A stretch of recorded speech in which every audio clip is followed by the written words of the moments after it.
Hi, long time no see.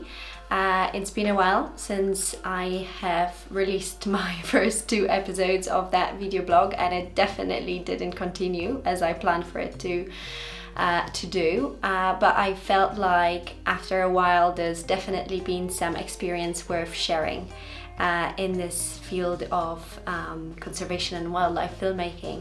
So I'm just gonna briefly catch you up on what's been happening in my life and my sort of career path, and just share some thoughts that I think might be useful for you to achieve success on your path. So I've spoken about the importance of the work experience, and definitely I back that. It's very important, and it's definitely something to get you started. And I've also just gave a brief, broad introduction to how to tackle this industry. I've spoken about the Masters in Wildlife Filmmaking, and I'm also gonna refer to it in a second. In terms of work experience, I would definitely suggest do it if you can, whether it's a work experience in an official company or whether it's, you know, assisting someone, assisting a freelancer. Any of that will come very useful, and it's gonna help build your portfolio and build your CV. So my work experience at the Icon Films that I have spoken to you about in the second episode has led to my first runner role in a production company. So definitely work experiences are very often a doorway, gateway into the potential company. So it's definitely worth doing that, and really putting everything you can into that period you are in the company to really give the best impression, and then potentially be asked to come back in return on a paid position. It can be really bumpy at the beginning. I had to go back to waitressing a few times before I managed to sort of sustain my contracts and, you know, get them going. So it's really worth having that backup, financial backup that you can go back to, whether it's a different, more reliable kind of job that still allows you to, you know, jump into that industry when you want to, and when the opportunity arises more than when you want to. At that time, when I got that job, I actually resigned from the idea of doing the Masters in Wildlife Filmmaking that I mentioned before, and I would definitely still recommend it to anyone who is considering it, because it's very straightforward and almost guaranteed way into the industry. The Masters course is so well sustained by the outside companies. There's a lot of networking going on, and the mentoring program you're receiving, and, you know, all the connections that are happening between the university and the BBC and other companies too, definitely almost guarantees you the way in. My path was different because I didn't want to resign from the job I was doing, and I also couldn't afford actually to do the Masters, as I've been told that it really is a full-time commitment, and I wasn't able to work part-time. So it's definitely an option for someone who can be financially sustained and fully commit in 100% to just studying and doing the course. So I didn't do it, but I actually thought, you know, was that a bad decision, and am I ever gonna get where I want to be? And as I say, it took me a bit longer because I think that Master's course is a bit of a fast track, but I did it, and I've managed to break in. It took me, I've spoken to you basically 3 years ago, and this year I have landed my first researcher credit. So it did take a little while, but basically I just gained, in exchange, I gained a lot of experience in the industry and on different productions. So I've done a lot of different runner roles on different productions. I think that's a very important aspect, is flexibility and really willingness to do variety of projects, and obviously you'll gain transferable skills. Another aspect that I wanted to talk to you about that basically, I guess, revolutionized my career path was getting my own equipment. So I got a loan, and I've invested all the money that I got from the loan into gathering self-sustainable video kit. So I got camera with set of lenses, tripod, sound equipment, so shotgun mic, lapel mic, one at first, and then I added another one. One of the most useful tools I've invested in was a camera stabilizer, a gimbal. And that has really pushed my abilities, because as soon as I got my equipment, I was using it more often. I was able to shoot more often, and I actually managed to start my own business, videography business. My intention was to find something that will sustain me in between these contracts in TV.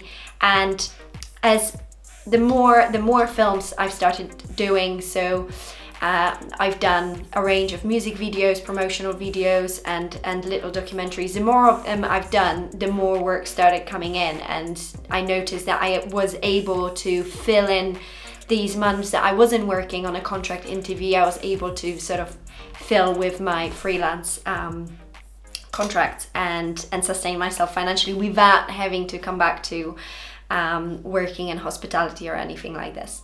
It has also pushed my portfolio a lot, and creativity. So obviously, apart from the things that I really enjoy doing regardless, like music videos or promotional videos that do bring financial bonuses, I've been doing a lot of my own documentary work. As soon as I got that equipment, I really thought it's time to make a film. And I come from Poland originally, and at the time, that was sort of end of 2017, there was an issue of illegal logging of a very special UNESCO protected forest. So I thought it's a perfect topic for me to cover, really fits within my conservation agenda, and it's the issue that I really want to talk about and support. So I have arranged a trip to Poland with a few friends from work. It wasn't a long trip. It definitely wasn't long enough for me to do a full feature documentary, which is what I embarked on. But it's an achievement, and it has been recognized as it's been chosen by 6 international film festival as their official selection. So I went there. I've arranged by myself interviews with experts and activists, and it took me a long time to edit it, because I find it's really hard to motivate yourself sometimes to do your own unpaid work, but it's really important that you do. So it took me, I worked so much better when I set myself a deadline. So I've set myself a deadline of a really important film festival, which is Wild Screen, and it happens here in Bristol, and I've done it for the deadline of that festival. And yeah, and it's been my first achievement, and it's been great. Because I didn't do that master's, I felt like I still want some training in wildlife filmmaking. I have signed up for Africa Media internship, which is a month-long sort of comprehensive course on which you're learning all aspects of pre-production, production, and post-production, and basically you're ending up with a film at the end of the course, as you do go to a reserve and you have a chance to shoot a short wildlife documentary of your choice during your time in the private game reserve. And I am actually just only about to release it. Again, it was so hard for me to usually you're supposed to complete the film within the duration of the course. So I've done sort of the trailer for my film, as I wanted to do a longer piece. When I came back to Bristol, I arranged meeting and then interview with another contributor that I think was very valuable for the film. So we've done that, and then obviously it was really hard for me to really sit down and focus on editing, because you do have your full-time work and it takes majority of your time, and then sometimes the last thing you want to do is, when you come back from work, is do more work. But I found that it's really important, and there are times in the year where you just simply you might be so knackered and it's impossible, but when you do have that possibility, it's so important to really push yourself and be be consequent and sit down after work for a couple of hours and do your editing. So I finally have done that. I think I felt so guilty that it was taking such a long time, and now it's under review and I'm waiting to hear the final feedback and then release it soon.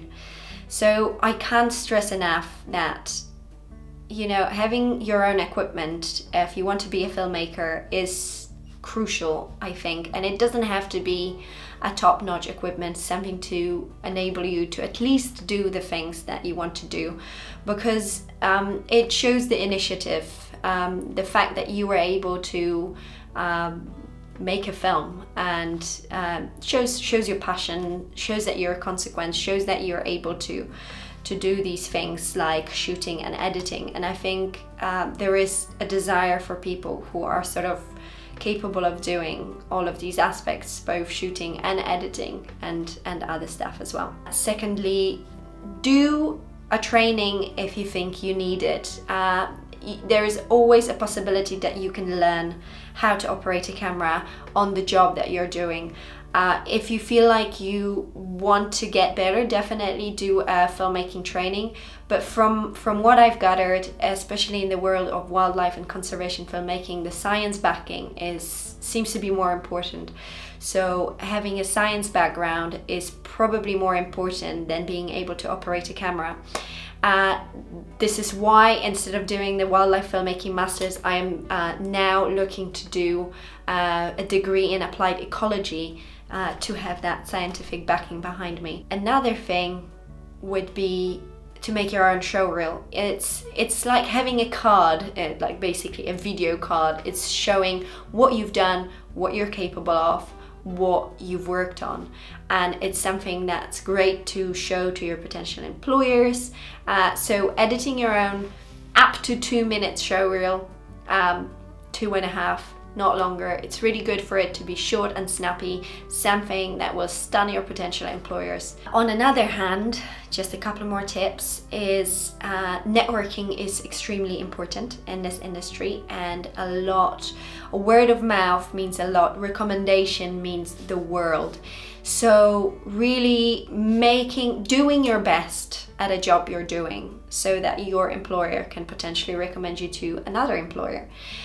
Also attending different events and really staying in touch over email. My first BBC job, I think I have gotten it because I have been in a regular touch with the talent manager. So over the time I have seen her on multiple events, and I have also sent her multiple emails. Don't be too pushy, don't send them too often. Every now and again, every few months, you can send a little bit of a catch up, and it really speaks well about you, because if you're updating the potential employers with what you've been up to, it shows that you've been busy, that you're keen, that you're interested, and you know, you've not been procrastinating, you've been doing things. And then lastly, you know, every industry is a bit unfair. There are people that just have an easier way in, or you know, they might have better connections. You know, sometimes it feels like it's you know, it's not fair between males and females, or between people from different ethnic backgrounds or anything like that. But I think just do not take it personally and keep pushing regardless of this, and I've actually watched a TED talk, I can't remember the title or the speaker right now, but the conclusion was that the most successful people, the trait of the most successful people is grit, passion, persistence, perseverance. So I think the best advice I can give is really keep pushing, keep doing it. If this is really your passion, and if this is something that you want to do, you know, you'll have jobs that are not going to be fun, and it might take a while, but just keep pushing, and that is the key to success.